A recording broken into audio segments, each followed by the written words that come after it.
decir específicamente del texto de literatura de los autores Adolfo Bioy Casares y Jorge Luis Borges. La fiesta del monstruo se caracteriza por ser un texto de literatura que se opone específicamente al movimiento de masas reconocido como el peronismo,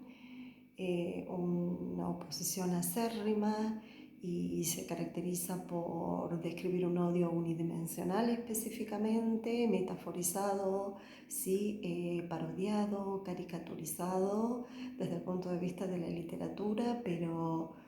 odio unidimensional al fin. Podríamos decir que se trata de un texto que aparentemente fue escrito en el año 1947, cuando la clase dirigente peronista estaba recién amaneciendo en el poder.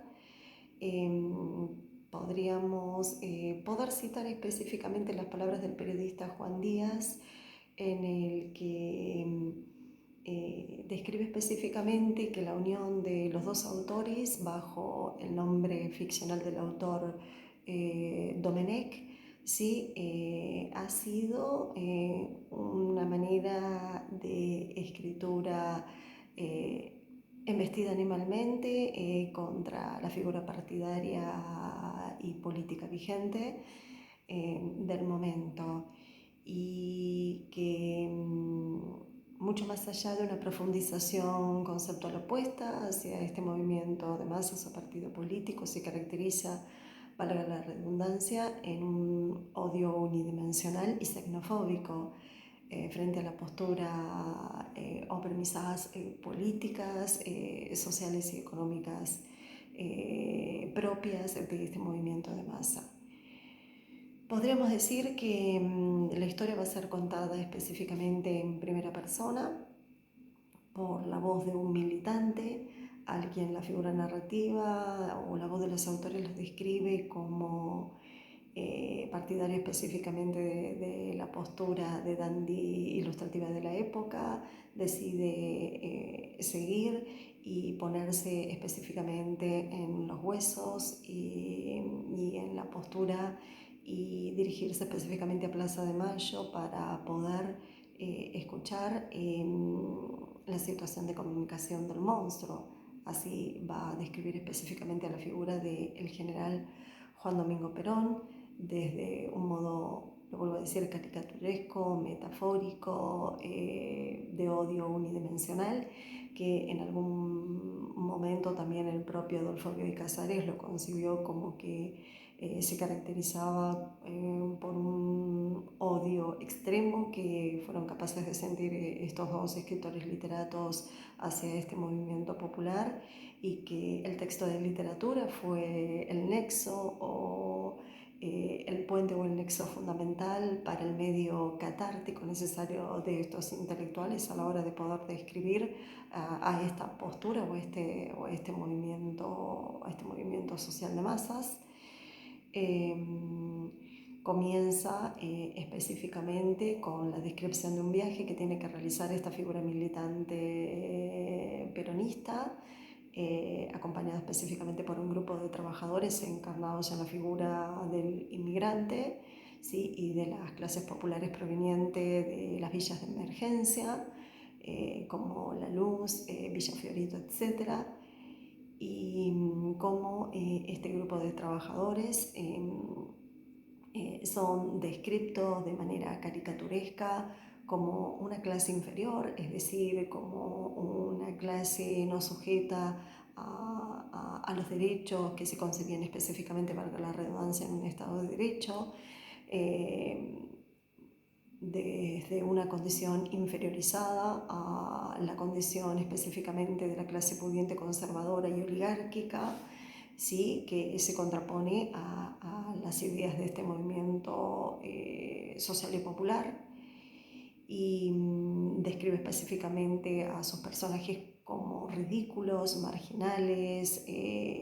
como es el caso del conductor del colectivo, que es un inmigrante, ¿sí? Y que lo describe como una persona gorda, sí, con pie plano, etcétera, desmitificando específicamente a su persona y a sus derechos, y a los demás personajes que forman parte de esta historia, pertenecientes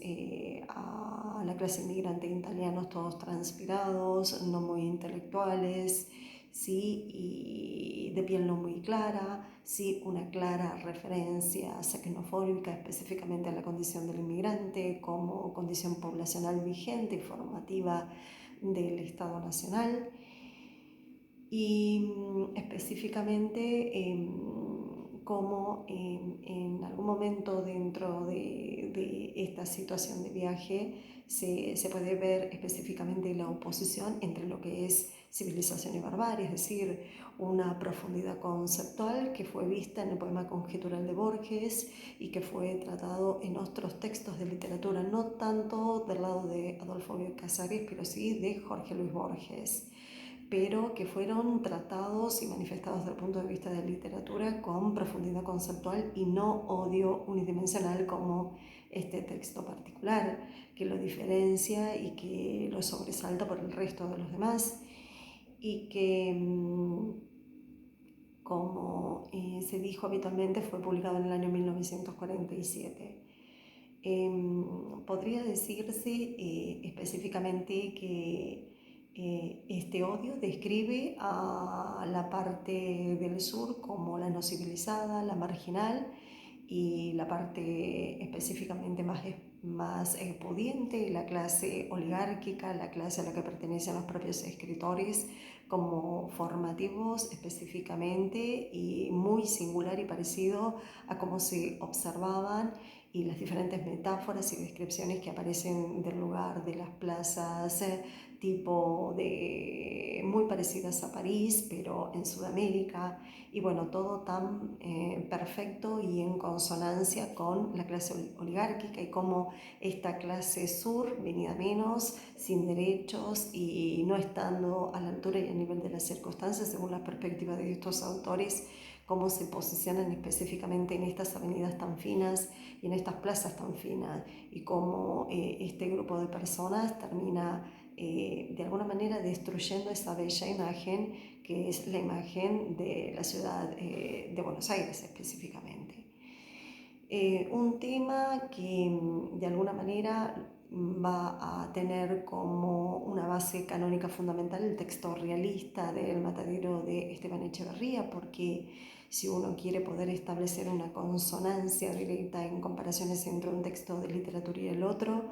qué mejor poder comparar específicamente la metáfora del monstruo que hace alusión al general Domingo Perón, ¿sí? En la figura de Juan Manuel de Rosas, el tiránico y los barbáricos, es decir, encarnando específicamente la figura de los federales, la figura de Mata Siete, ¿sí? La figura de los caudillos, etc. Y en consonancia y en oposición la figura de la víctima simbólica, tanto encarnada en la figura del joven unitario, en el caso del Matadero de la convalecencia de Esteban Echeverría, y en este caso el joven universitario judío que va a terminar siendo ajusticiado según las voces narrativas específicamente de la fiesta del monstruo, de cómo este grupo de trabajadores casi en el desarrollo y en la acción textual deciden adoctrinar y obligar específicamente a este personaje estudioso universitario con libros debajo y de barba específicamente rojiza, a que le rinda culto al monstruo, y bueno, como en su negativa termina siendo ajusticiado, apedreado específicamente hasta matarlo, y nada, con toda una impunidad fundamental como lo describen las voces literarias de estos dos autores, de alguna manera conllevando que toda la justicia está por el lado de los intelectuales y toda la injusticia y lo barbárico está por el lado de los barbáricos, es decir, la clase popular proveniente de este movimiento social. Y bueno, como de alguna manera una de las cosas que me interesa poder sobrellevar y hacerlos pensar siempre de la literatura como lo vengo haciendo desde todos estos textos. Nadie puede negar específicamente las dos eminencias literarias de las que estamos hablando en sus diferentes recursos literarios, pero hacerlos pensar si se trata de profundidad conceptual específicamente este texto, sí, o se trata de un odio unidimensional.